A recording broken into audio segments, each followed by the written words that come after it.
सो बच्चों last lecture में we dealt with stem, यानी कि स्टेम के बारे में हमने आइडिया लिया था और एक्सप्लेन किया था कि स्टेम जो है उसमें नोड्स और इंटर नोड्स होते हैं, बर्ड्स होते हैं जो ब्रांचेस में डेवलप होते हैं और ये ब्रांचेस साइमोस और रेसमोस अरेंजमेंट के हिसाब से डेवलप होंगे। And simultaneously we talked about some modifications, जिसमें से हमने पहले मॉडिफिकेशन की थी स्टोरेज ऑफ फूड। तो स्टोरेज ऑफ फूड करते हैं पोटैटो, जिंजर, जमीकन, और फर्दर हमने बात की थी उसकी कोलोकेशिया की। हाँ, लेकिन अनियन और गार्लिक में हमने स्पेसिफिकली ये बताया था, उसमें मेनली लीफ की मॉडिफिकेशन है। तो उसमें स्टेम वाला मॉडिफिकेशन वाला पार्ट वही है जहां से रूट्स नीचे डेवलप हो रही थी, यानी कि इंटरनोड्स उसमें शॉर्टन हो रहे थे। उसके बाद हमने अलग अलग सकर्स, रनर्स जो है उनके बारे में बात की थी, जिसमें अलग अलग पोर्शन से ग्रोथ होती है जो वेजिटेटिव प्रोपगेशन में हेल्प करते हैं। थॉर्न्स और स्पाइन्स की बात की थी, ठीक है। सो बच्चे अब हमें बात करनी है उसमें डेवलप होने वाले फोटोसिंथेटिक ऑर्गन्स के बारे में, यानी कि लीफ के बारे में। तो बच्चे नेक्स्ट पार्ट है द लीफ,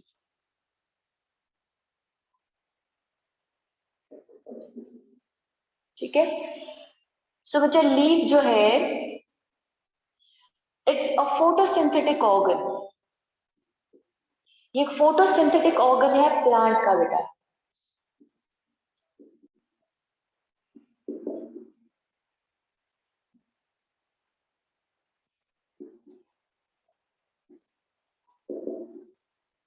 प्लांट का फोटोसिंथेटिक ऑर्गन है, यानी ये क्या करेगा, क्लोरोफिल को यूज करके सिंथेसाइज करता है फूड को।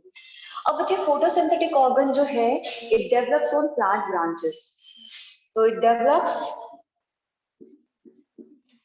ऑन प्लांट ब्रांचेस, प्लांट की ब्रांचेस में डेवलप करता है। And branches which actually develops from axillary buds। ये ब्रांचेस एक्सिलरी बड्स से डेवलप होती हैं बेटा, ठीक है। ये एक्सिलरी बड से डेवलप होती हैं और इन्हीं ब्रांचेस में डेवलप होती हैं ये लीव्स, जो कि फोटोसिंथेटिक ऑर्गन्स है। तो बच्चे लेकिन this leaves develops in acropetal order.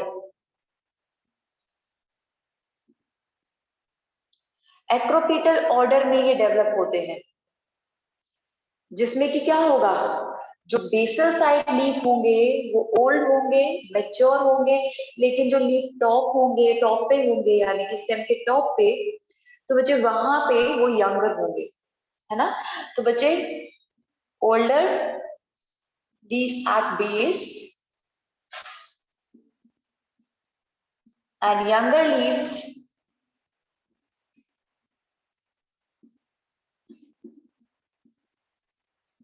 Eight top. इस तरीके से हमारे पास अरेंजमेंट होगा। लीफ जो है वो इसी तरीके से ग्रो करेगा। यंगर लीफ जो है वो टॉप पे रहेंगे। एक्रोपीटल सक्सेशन में मेनली ग्रो करते हैं बच्चे, ठीक है। अब बच्चे लीफ के केस में ये डेवलपमेंट है, लेकिन अब हमें जो मेन डील करना है वो है इसका स्ट्रक्चर।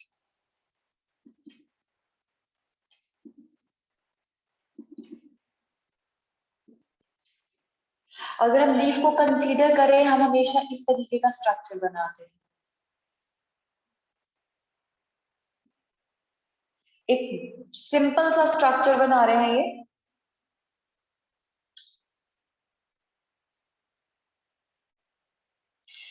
जिसमें से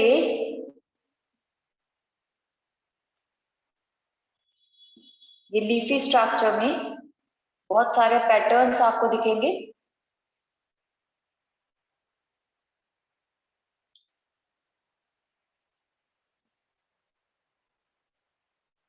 ठीक है, इस तरीके से स्ट्रक्चर है। हमें छोटी छोटी वेन्स दिखेंगी जो लीफ के केस में विजिबल रहती हैं प्रोमिनेंटली।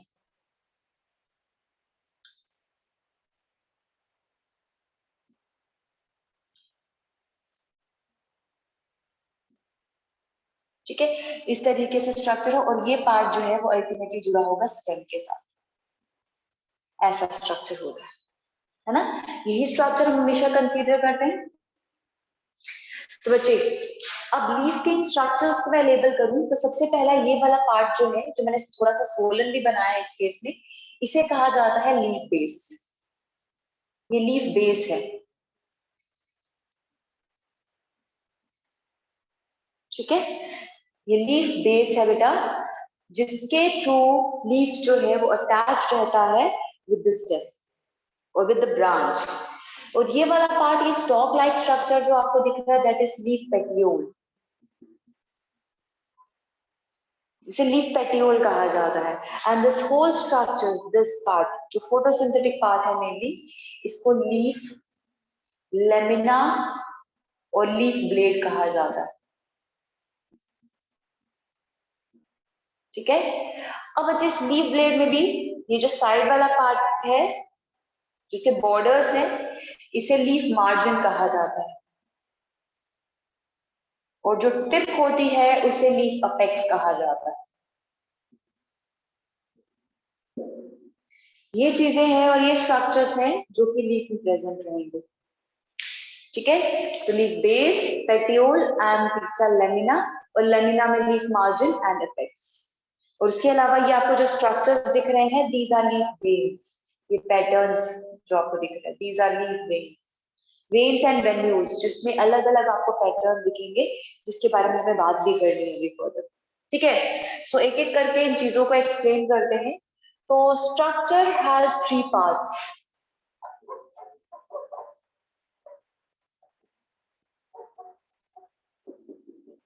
It has 3 parts. सबसे पहला leaf base.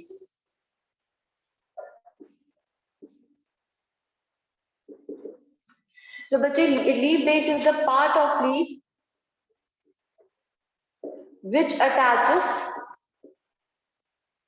leaf petiole to the leaf petiole directly जुड़ा होता है ब्रांच के साथ, तो it attaches leaf petiole to branch और stem। तो लीफ बेस जो है वो जोड़ के रखेगा लीफ पेटियोल को, लीफ पेटियोल को स्टेम या ब्रांच के साथ बेटा, ठीक है। तो बच्चे अब इसके केस में कुछ चीजों के बारे में बात करूंगी। तो कई बार हमारे पास लीफ बेस जो है वो इस तरीके से ना बेस पे सोलन हो जाता है, जैसे हमने यहाँ पे सोलन बेस बनाया है ना, तो कुछ लेग्यूमिनस प्लांट्स में ऐसा अरेंजमेंट रहता है, यानी कि सोलन बेस के साथ जो है वो लीफ बेस रहेगा, सोलन बेस के साथ अरेंजमेंट रहेगा। तो ऐसा स्ट्रक्चर जो है it is found in most leguminous plant, and in fact mango या बनियान ट्री में भी ऐसा अरेंजमेंट देखने को मिल जाता है। सो बच्चे इन सम base becomes swollen. For example, in case of leguminous plant,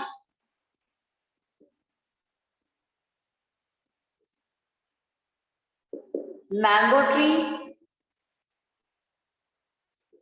etc. तो इनके केस पे हमारे पास लीफ जो है, लीफ बेस जो है वो स्वोलन बन जाएगा, जैसे कि लेग्यूमिनस प्लांट। लेग्यूमिनस प्लांट पे सबसे ज्यादा फोकस करती है एनसीईआरटी, ठीक है। And is called as pulvinus. इस स्वोलन स्ट्रक्चर को पल्विनस कहा जाता है बेटा। पल्विनस वो स्वोलन स्ट्रक्चर है जो कि बेस पे डेवलप हुआ होता है, ठीक है। एंड बच्चे कुछ मोनोकॉट्स में ना हमारे पास जो ये लीफ का बेस है ना, वो कुछ स्टेम्स के ऊपर कवरिंग बना लेता है, लाइक दिस। जैसे हमारे पास अगर ये प्लांट है तो इसके ऊपर लीफ जो है ना, लीफ का बेस जो है वो कवरिंग बना लेगा दिस वे,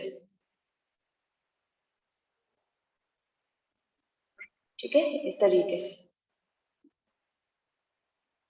ऐसा लीफ की कवरिंग बन जाएगी,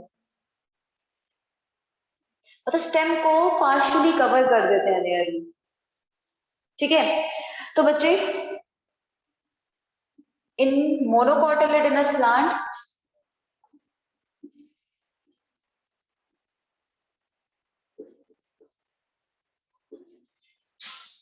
लीफ बेस में form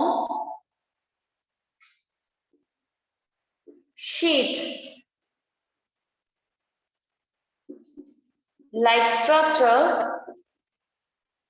to partially cover stem, ताकि partially stem को cover कर सके। ठीक है, तो इस तरीके से लीफ के केस में और लीफ बेस के केस में कुछ मॉडिफिकेशन।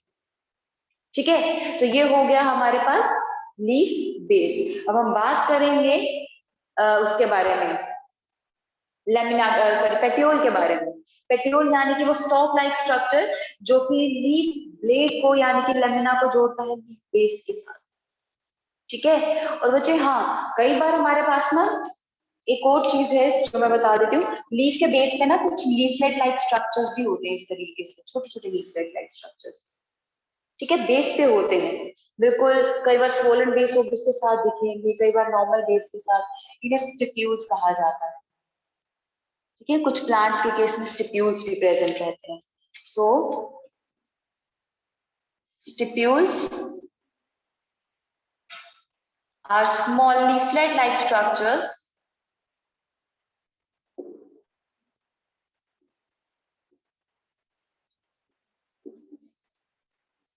present at base,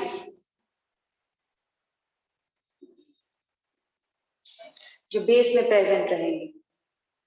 ठीक है, so this is all about leaf base. अब हम इस पेटियोल के बारे में बात करने जा रहे हैं, यानी कि वो स्टॉक लाइक स्ट्रक्चर जो कि लीफ ब्लेड को और लीफ बेस को जोड़ेगा ultimately.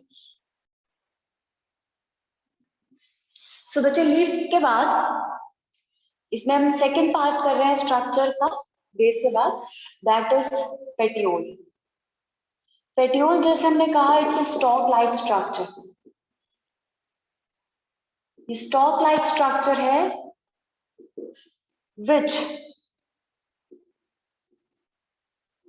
attaches leaf base to leaf lamina, leaf lamina और लीफ ब्लेड के साथ जोड़ता है।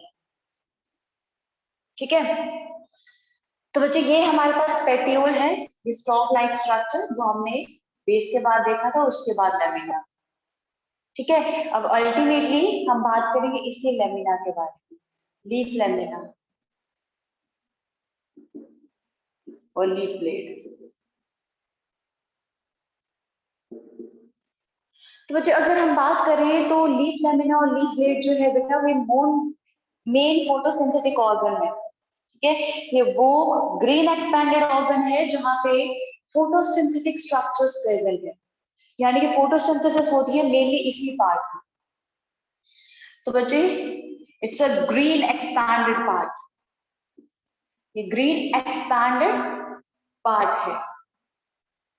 और बच्चे अगर हम इसके अरेंजमेंट की बात करें ना, हमारे पास इसके अरेंजमेंट में either this way, they are arranged this way, क्या होता है इस तरीके से हमारे पास पूरा फ्लैटेंड स्ट्रक्चर होगा, इस तरीके से होगा, यानी कि एक साइड ऊपर की तरफ होगी सनलाइट की तरफ और एक साइड बेसल साइड होगी, यानी कि डॉर्सीवेंट्रल लीफ भी होता है हमारे pass on the basis of this leaf blade, और दूसरा हमारे पास कई बार होता है लीफ इरेक्ट होता है।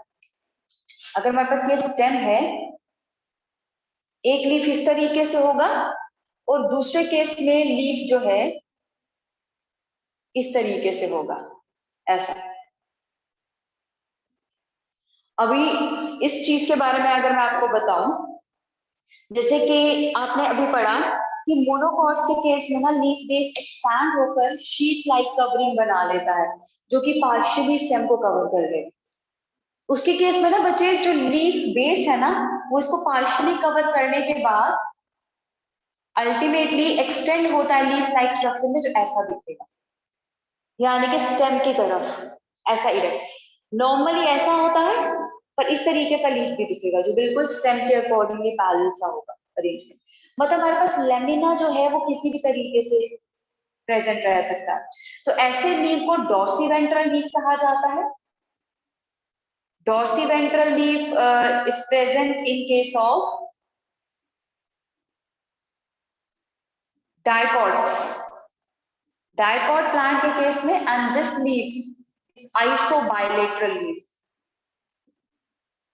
ये आइसो बायलेटरल है, ये मोनोकॉट्स के केस में प्रेजेंट रहता है। तो बताइए ग्रीन एक्सपेंडेड पार्ट इनमें से किसी भी तरीके से अरेंज रह सकता है, ठीक है। And this green expanded part has midrib, prominent midrib होती है and veins for passage of food and water. Food और वाटर के पैसेज के लिए बच्चे इसमें मिडरिब और वेन्स होती है, क्योंकि अगर ये लीफ का लीफ ब्लेड है, इसके केस में जो मिडरिब होगी this way, it acts as a passage for vascular bundle. Vascular bundle यानी कि जाइलम और फ्लोएम के लिए पैसेज की तरह एक्ट करता है, जहां से फूड और वाटर ट्रांसपोर्ट होगा। फूड और वाटर जो है वो यहां से ट्रांसपोर्ट होता है बच्चे। इस तरीके से आपके पास कोई भी पैटर्न हो सकता है। ये वेन्स है आपकी लीफ की, ठीक है।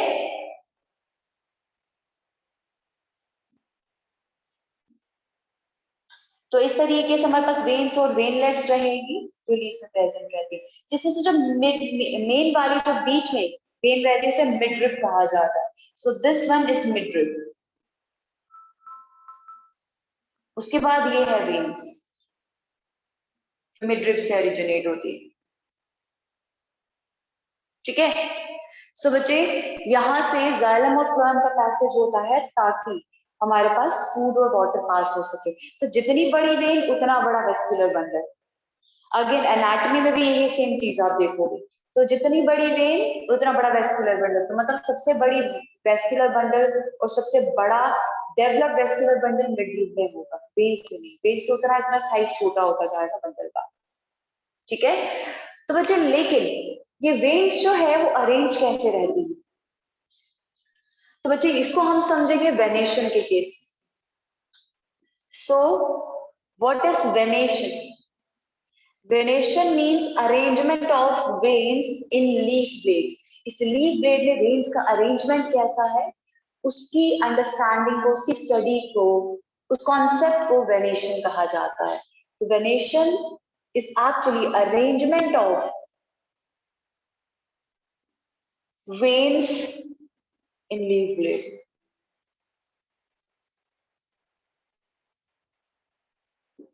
ठीक है। तो बच्चे हमारे पास दो तरह के पैटर्न्स है, दो तरह के वेनेशंस हैं, जिसमें से we have parallel and reticulate venation. Parallel venation and reticulate venation.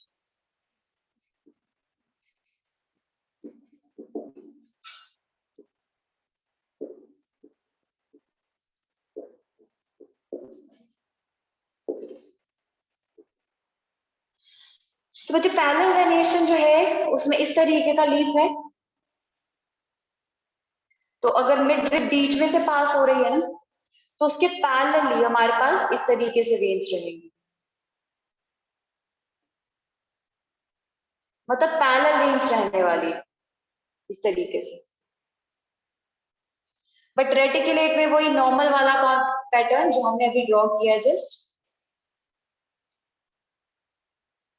ये अलग अलग ब्रांचेस अलग अलग डायरेक्शन, कोई पर्टिकुलर पैटर्न नहीं है ये। तो इस तरीके से हमारे पास ये आ गया रेटिकुलेट वेनेशन, ठीक है। तो मतलब इस केस में क्या बन रहा है,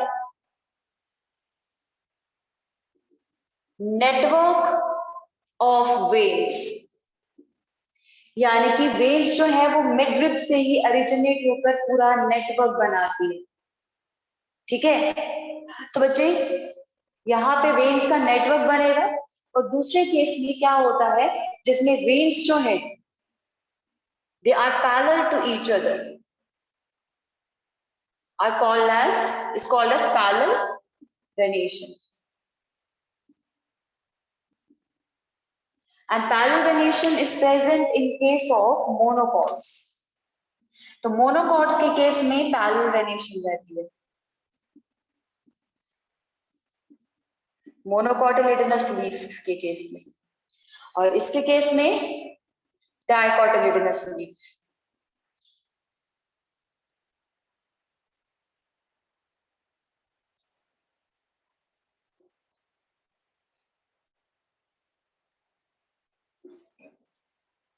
ठीक है, तो this is all about variation, यानी कि लीफ का स्ट्रक्चर और वेरिएशन। तो अगर हम स्टार्टिंग से देखें तो मोनोकॉट्स और डाइकॉट्स में बहुत ज्यादा डिफरेंस आ रहा है, चाहे वो रूट के केस में हो, ठीक है, और स्टेम के केस में हमने बहुत ज्यादा वैरायटी भी ली है, बट रूट के केस में एंड सेकेंडरी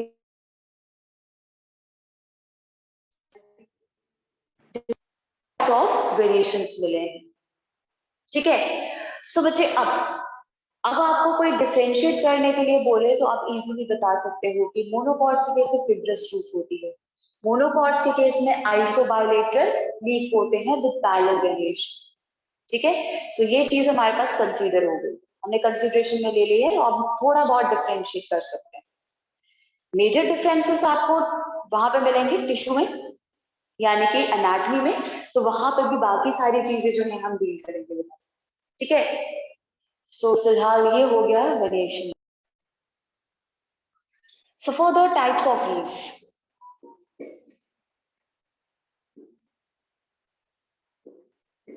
तो अभी वेरिएशन के बेसिस पे हमने बात कर ली, दो तरह के लीव्स होते हैं, रेटिकुलेट वेरिएशन के साथ और पैरेलल वेरिएशन के साथ, but we have two more types of leaves on the basis of incisions they have. अगर बच्चे लीफ के केस में इंसिजन्स प्रेजेंट हैं लेकिन वो इंसिजन्स उसके मिडरिप तक नहीं पहुंच रहे, तो उस लीफ को सिंपल लीफ कहा जाता है। तो मतलब सिंपल लीफ वो होता है जिसमें इंसिजन्स जो है उसके मिडरिप तक नहीं पहुंचेंगे, तो simple leaf.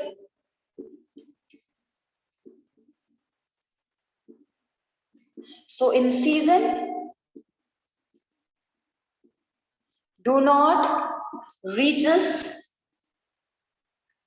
Eight midrib, midrib तक नहीं पहुंचेंगे, यानी कि इस तरीके का हमारे पास अगर लीफ है, लीफ के केस में इंसिजन्स देखे जाते हैं कई बार,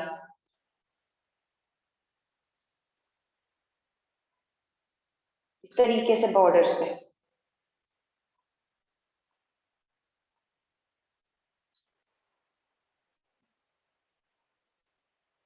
इस तरीके से कट्स देखे जाते हैं।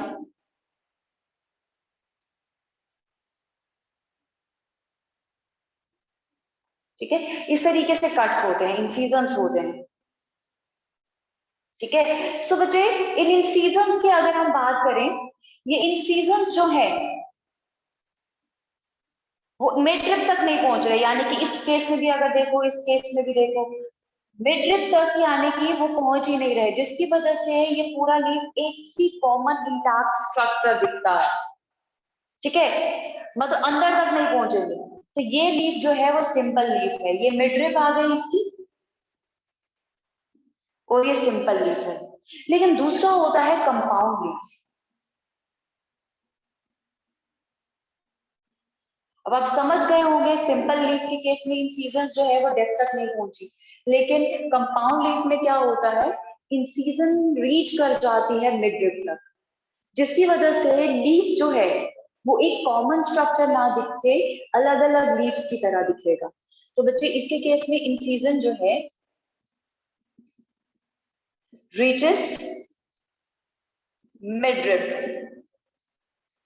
वो मिडरिप तक पहुंच जाती है और अल्टीमेटली डिफरेंट तरीके से वो मिडरिप तक पहुंचती है और अल्टीमेटली दो डिफरेंट तरह के लीव्स बनाने की टेंडेंसी रखती है, that is pinnately compound leaves,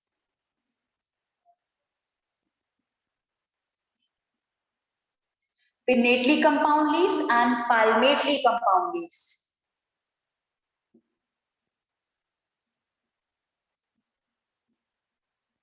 Pinnately compound and palmately compound leaves. तो मतलब ये दो तरह के कंपाउंड लीव्स बन सकते हैं। तो बच्चे कुछ केस में पिन्नेटली कंपाउंड, जिसके बारे में यहाँ पे बात करने जा रही हूँ, तो पिन्नेटली कंपाउंड लीव्स कैसे होते हैं,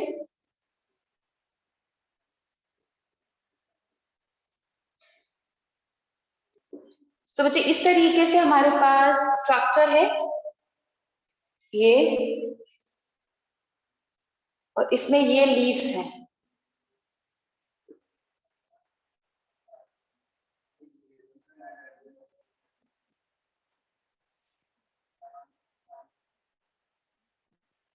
ये स्ट्रक्चर, अगर आप इसको एनालाइज करो, ये आपको एक अलग अलग लीव्स दिख रहे होंगे, है ना।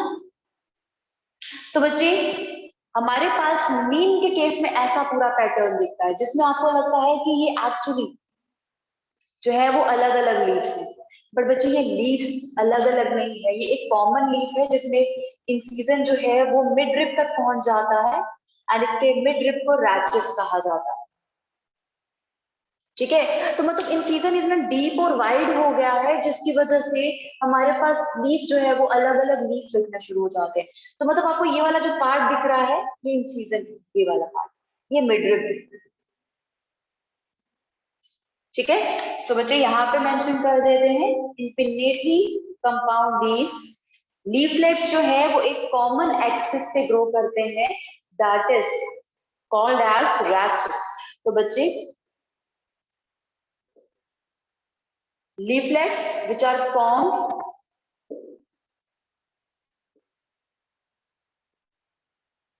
are arranged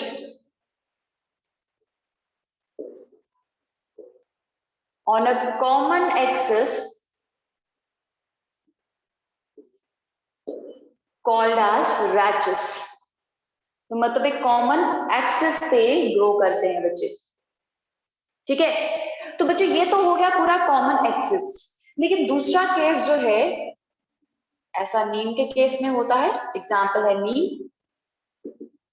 पर दूसरा केस जो है, जो कि आप देखोगे पैल्मेटली कंपाउंड का,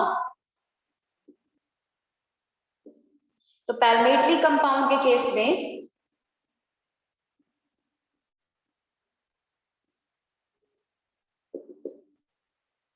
लीफ जो है वो कॉमन एक्सिस के साथ नहीं बल्कि कॉमन पॉइंट पे जुड़े होते हैं,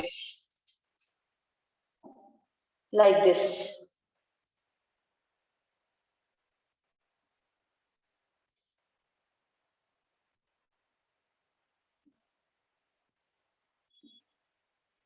इस तरीके से कॉमन एक्सिस पे जुड़े, कॉमन एक्सिस के कॉमन पॉइंट पे जुड़े होंगे, तो इस तरीके का स्ट्रक्चर बनाते हैं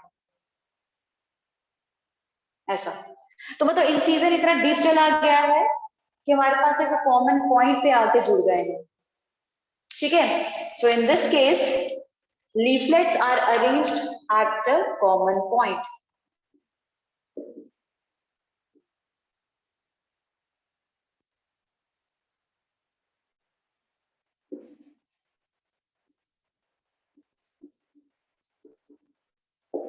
ठीक है, और ऐसा अरेंजमेंट रहता है इन केस ऑफ सिल्क कॉटन। ठीक है, तो बच्चे ये है पैल्मेटरी कंपाउंड लीव्स और ये पिन्नेटरी कंपाउंड, दोनों के केस में इंसिजन जो है वो डीप चली गई है।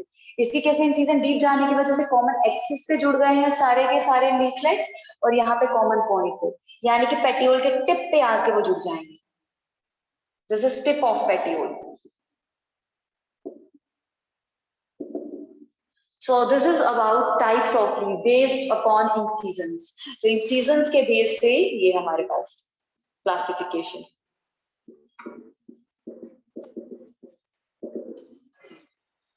ठीक है, सो ये है लीफ के टाइप्स। अब हम बात करेंगे लीफ के अरेंजमेंट के बारे में, जिसे कहा जाता है फाइलोटेक्सी। सो नेक्स्ट है फाइलोटेक्सी।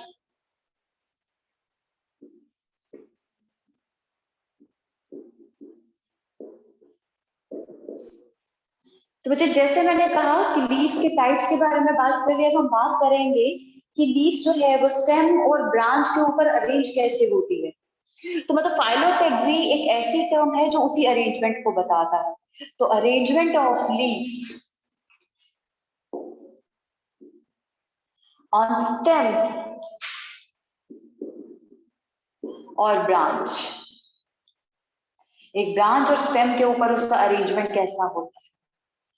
तो बच्चे हमारे पास 3 पैटर्न्स रहेंगे अरेंजमेंट के, यानी कि 3 तरह के फाइलोटैक्सिक अरेंजमेंट्स हैं, जिसमें से सबसे पहले हम जानेंगे ऑल्टरनेट, देन अपोजिट, उसके बाद वर्ल्ड के बारे में।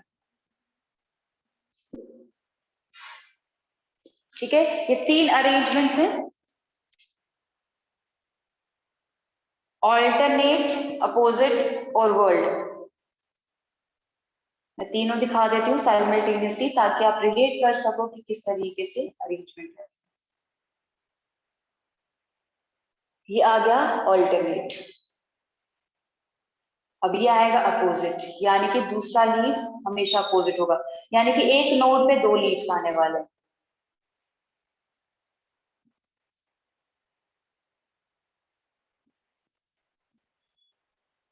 और अपोजिट के केस में ही ऐसा होता है कि एक पोजीशन पे, यानी कि एक नोड पे 2 लीव्स होंगे, और तीसरा है world.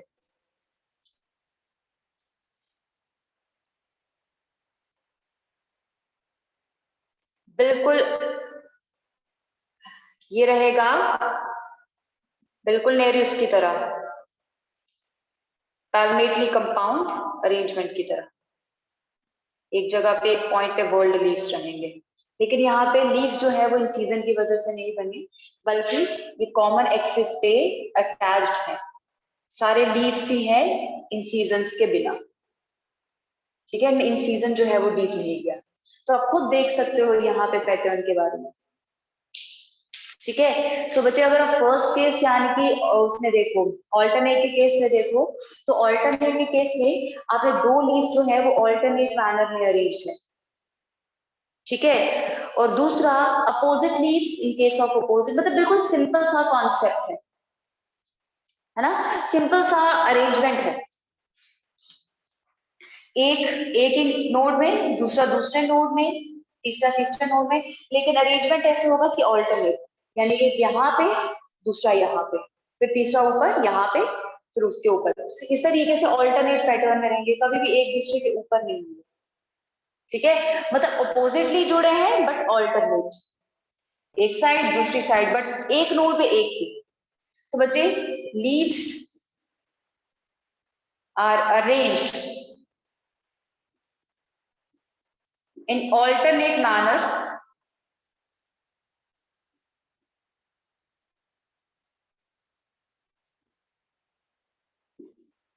and with one leaf at each node, हर एक नोड में एक लीफ। ठीक है, तो बच्चे ऐसा अरेंजमेंट जो है वो मेनली रहता है चाइना रोज। चाइना रोज जो है उससे आप सबसे ज्यादा फेमिलियर रहते हैं, तो चाइना रोज के केस में ऐसा पर्टिकुलर अरेंजमेंट रहेगा, यानी कि ऑल्टरनेट। तो चाइना रोज, उसके बाद सनफ्लावर, एंड फर्दर है मस्टर्ड। तो ये हमारे पास 3 एग्जांपल्स हैं जिसमें ऑल्टरनेट फैशन देखने को मिलता है फाइलोटैक्सी का। अपोजिट में बात करें तो leaves are oppositely arranged with 2 leaves at each node, हर एक नोड में 2 लीव्स रहते हैं। और इसका केस में अरेंजमेंट रहेगा कैलोट्रोपस एंड गुआवा प्लांट में, गुआवा में भी सेम रहता है। ठीक है, और वर्ल्ड अरेंजमेंट यानी कि लीफ और leaves arranged at a common tip, common tip पे अरेंज रहते हैं, मतलब इनमें पेटियोल होगा अपना अपना, लेकिन एक कॉमन स्टेम पे अरेंज रहेंगे। ठीक है, एंड एग्जांपल है एल्स्टोनिया। एस्टोनिया में इस तरीके से अरेंजमेंट रहता है। ठीक है, तो ये हमारे पास फाइलोटैक्सी में 3 तरह के arrangement, alternate, opposite and gold. ठीक है, फर्दर जो है मॉडिफिकेशन डील कर लेते हैं, बहुत सिंपल सी मॉडिफिकेशन है इसकी। सबसे पहला स्टोरेज ऑफ फूड, इसकी एग्जांपल वैसे तो हम कल डील कर चुके हैं। ठीक है, तो एग्जांपल है अनियन एंड गार्लिक, जिसमें हमने कहा था कि दोनों के केस में लीफ मॉडिफाइड लीफ रहते हैं, पर हम लोग को स्टेम में इसीलिए डील किया था due to this basal arrangement. ये मॉडिफाइड स्टेम होती है, इस मॉडिफाइड स्टेम के ऊपर ही मॉडिफाइड लीफ ग्रो करते हैं, ऐसा गार्लिक के केस में अरेंजमेंट रहता है। ठीक है, तो वजह इसमें क्या है, स्टेम जो है वो सप्रेस्ड हो गई है, जिसकी वजह से मॉडिफाइड स्टेम भी है और लीफ जो है वो स्वोलन हो गए हैं, दैट्स व्हाई मॉडिफाइड लीफ भी होंगे अनियन एंड गार्लिक में। उसके बाद मैं पी प्लांट में अगर बात करूंगी तो पी प्लांट के केस में टेंड्रिल्स का डेवलपमेंट होता है। याद रखेंगे, टेंड्रिल्स एक्सिलरी बड्स से भी डेवलप हो रहे थे in case of Cucurbita, watermelon, gourds के केस में। तो बच्चे tendrils formation in case of pea plant, वहां पे बी टेंड्रिल्स है, लेकिन पी के केस में टेंड्रिल्स मॉडिफाइड लीफ है, लेकिन हमारे पास जो वाटरमेलन्स हैं और गॉड्स हैं और उसके क्यूकरबिटास हैं, उनके केस में जो टेंड्रिल्स है वो मॉडिफाइड एक्सिलरी बड्स हैं स्टेम के पास। उसके बाद अल्टीमेटली दिस थॉर्न्स और स्पाइन्स आप कह सकते हो। तो बच्चे लीफ जो है वो मॉडिफाइड स्पाइन्स बनाते हैं इन केस ऑफ कैक्टस प्लांट, यानी कि एरिड रीजन में और सेमी एरिड रीजन में लीफ जो है वो स्पाइन्स में कन्वर्ट हो जाते हैं। ठीक है, ये तो बहुत ही फेमिलियर रहता है ना हमारे पास, बहुत ही फेमिलियर एग्जाम्पल है कैक्टस के केस में। और बच्चे इनफैक्ट वो ट्रांसपिरेशन रेट को कम करने के साथ साथ प्रोटेक्शन का भी काम कर लेते हैं ताकि उन्हें कोई हार्म ना हो। ठीक है, उसके बाद बच्चे हमारे पास है पिक्चर प्लांट। यस, तो पिक्चर प्लांट है, तो बच्चे पिक्चर प्लांट के केस में भी आपने देखा होगा मॉडिफिकेशन हुई होती है। तो modified leaves to trap insects in case of pitcher plant, जो कि इंसेक्टिवोरस है, and Venus flytrap, again an insectivorous plant.